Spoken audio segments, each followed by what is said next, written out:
नमस्कार, स्वागत है आपका आईजी टीवी पर। मैं हूं अजय सेतिया। चीन की सेनाएं 2 किलोमीटर पीछे हट गई हैं। जो लोग प्रधानमंत्री नरेंद्र मोदी के शुक्रवार 3 जुलाई को लद्दाख बॉर्डर पर हुए दौरे की खिल्ली उड़ा रहे थे और यह कह रहे थे कि यह एक दिन की खबर और नौटंकी है, वह 3 दिन बाद 6 जुलाई को सदमे में थे, क्योंकि मोदी के दौरे ने चीन की चूल्हे हिला दी थी। मोदी ने चीन को चुनौती दी थी कि उसकी विस्तारवादी दादागिरी अब नहीं चलेगी। चीन को साफ संदेश चला गया था कि न तो वह यह 1962 है और न ही भारत का प्रधानमंत्री जवाहरलाल नेहरू है। सोमवार को जब खुद चीन ने बयान जारी करके कहा कि उसकी फौज 1 से 2 किलोमीटर तक पीछे हट रही है, तो कांग्रेस और कम्युनिस्टों की सीटी पीटी गुल हो गई। वे नए नए सवाल दागने लगे कि मोदी और राजनाथ सिंह तो कह रहे थे कि चीन की फौज आगे आई ही नहीं थी। असल में उन्हें उम्मीद ही नहीं थी कि मोदी पाकिस्तान की तरह चीन की भी ऐसी तैसी करने की हैसियत रखते हैं। इधर चीन से हुए व्यापारिक सौदे रद्द किए जा रहे थे, ऐप बैन किए जा चुके थे और उधर अमेरिका, रूस, फ्रांस और इजराइल से कह दिया गया था कि वे उन हथियारों की सप्लाई तुरंत शुरू करें जिनके सौदे हो चुके हैं और एडवांस जा चुका है। संकेत साफ था कि मोदी झुकेंगे नहीं। मोदी के अचानक हुए लद्दाख दौरे से साफ संकेत था कि मोदी सरकार न तो पहले बात करने की कमजोरी दिखाएगी और न ही चीन की दादागिरी को बर्दाश्त करेगी।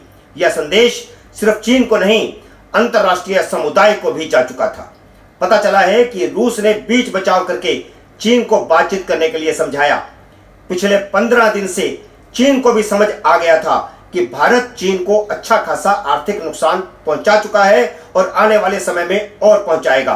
और नुकसान की हालत तो यह थी कि चीन की निगाहें तो हमेशा भारत के त्योहारों पर लगी रहती है।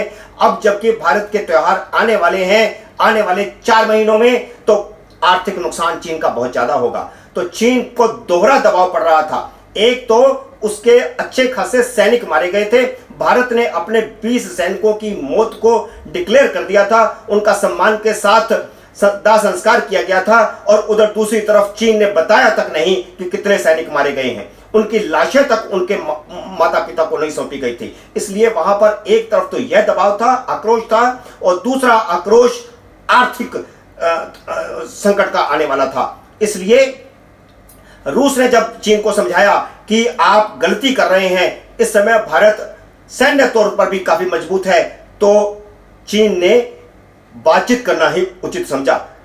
चीन के विदेश मंत्री, जो कि वहां के राष्ट्रीय सुरक्षा सलाहकार भी हैं, वांग यी की तरफ से साफ संकेत आया कि वह बातचीत करना चाहते हैं।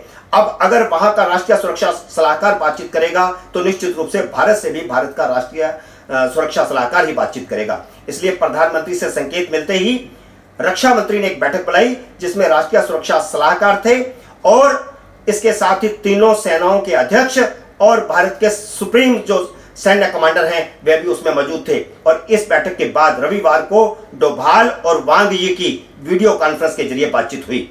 इस बातचीत में अजीत डोभाल ने अपने तेवर तीखे रखे, बिल्कुल वैसे ही जैसे प्रधानमंत्री नरेंद्र मोदी ने लद्दाख में जाकर के रखे थे, और साफ साफ बता दिया था चीन को कि उसकी विस्तारवादी नीति अब नहीं चल सकती, वो जमाना चला गया। और जब इतनी चीज साफ कर दी डोभाल की तरफ से भी, पहले प्रधानमंत्री की तरफ से संकेतों में कह दिया गया था और वह सीधा सीधा चीन को कहा गया था, हालांकि चीन का नाम नहीं लिया गया था। और आक्रामकता और फुंफकार दिखा करके जमीन हड़पने की कोशिश में जुटा ड्रैगन भारत से मिले ठोस जवाब और दबाव की वजह से कदम की पीछे हटाने को मजबूर हुआ। विदेश मंत्रालय के सूत्रों ने बताया कि बातचीत सकारात्मक दिशा में बढ़ी है, चीन पीछे हटा है और सहमति बनी है कि बॉर्डर पर शांति रखने और रिश्तों को आगे बढ़ाने के लिए दोनों देशों को तालमेल रखना चाहिए। अगर विचार मेल नहीं खाएं तो विवाद खड़ा नहीं करना चाहिए। द हिंदू अखबार जो है कलकत्ता का, उसने रिपोर्ट दी है कि चीनी सैनिक पूर्वी लद्दाख की गलवान घाटी से 15 जून को हुई हिंसा वाली जगह से 2 किलोमीटर पीछे हट गए हैं।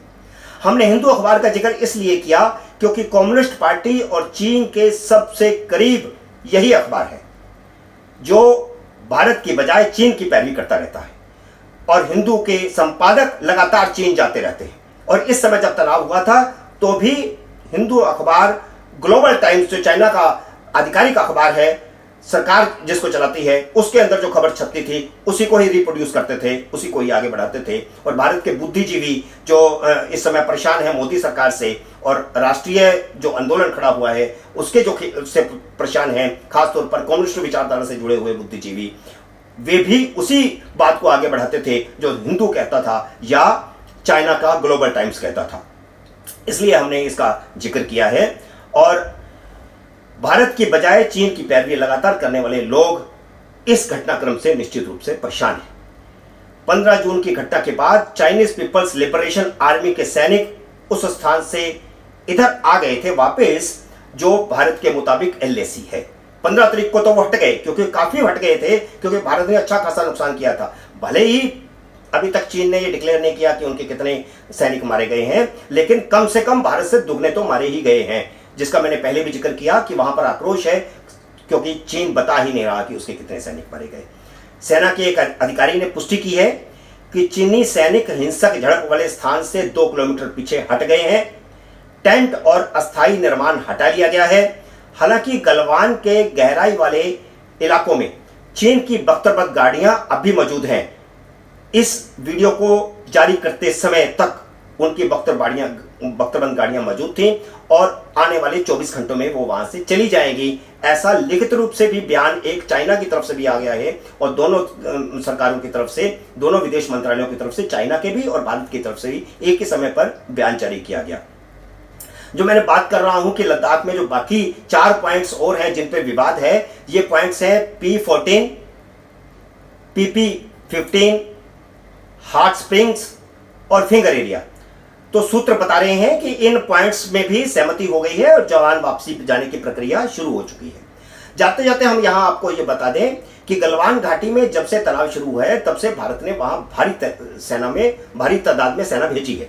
3 एक्स्ट्रा ब्रिगेड वहां पर तैनात की गई है और एक ब्रिगेड में 10,000 सैनिक होते हैं। इस तरह लद्दाख में हमारे 30,000 सैनिक इस समय मौजूद हैं और भारत फूंक फूंक कर कदम रखेगा, क्योंकि चीन की आदत रही है कि वह 4 कदम आगे बढ़ता है और उसके बाद 2 कदम पीछे हट जाता है और फिर कहता है कि मैं पीछे हट गया। जबकि आपको याद होगा कि 1962 के समय भी आपने अखबारों में पढ़ा होगा और लगातार ये बातें आती रहती हैं कि जब युद्ध खत्म हो गया 1962 का, उसके बाद जब बातचीत शुरू हुई तो भारत ने कहा कि आप जहां पर थे वहां पर वापस जाइए और चीन ने कहा कि इस समय जो यथास्थिति है इसको कायम रखेंगे। तो उस समय की यथास्थिति कायम रही और इस प्रकार एक्साइचन आज तक चीन के कब्जे में है। और अब भारत ने साफ साफ कह दिया है कि ऐसा नहीं चलेगा कि तुम 4 कदम आगे आओ और फिर 2 कदम पीछे जाओ। ये अब नहीं चलेगा। अब ये मोदी का राज है, ये नेहरू का राज नहीं है। और इस घटनाक्रम से निश्चित रूप से आने वाले समय में थोड़ी शांति होगी, ऐसी उम्मीद करनी चाहिए।